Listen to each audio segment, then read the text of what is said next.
Welcome, I'm Jeanette the Crafty Hobbit. Let's go through some steps on how to transform your own canister or storage jar into a courtly check style to add to your home decor.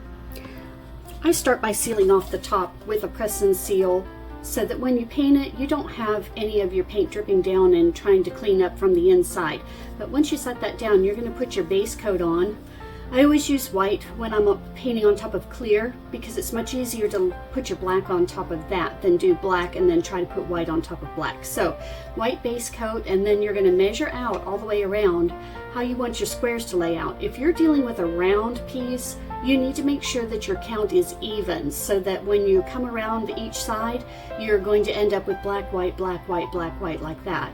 If you have an odd number of squares going around, you're going to end up with black on black and white on white, and it's not going to work. So count out evenly, measure it out, and then you're going to lay out your lines. Once you lay out your lines, and then you're going to start painting in your blank check squares. For this piece, I'm taking the lids and I'm stenciling them with an antique gold scroll work to just kind of offset the checkerboard pattern so you can see what it's going to look like. And then this is kind of a semi-finished piece.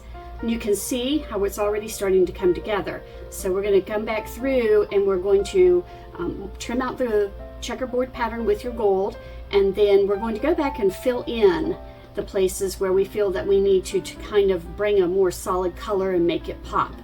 And then once that's done, we're going to put our seal coat on, trim out the top and the bottom with gold. I've hand painted a few flowers in a small section just to give them a touch of whimsy. These are really cute to style together, or you can use them individually.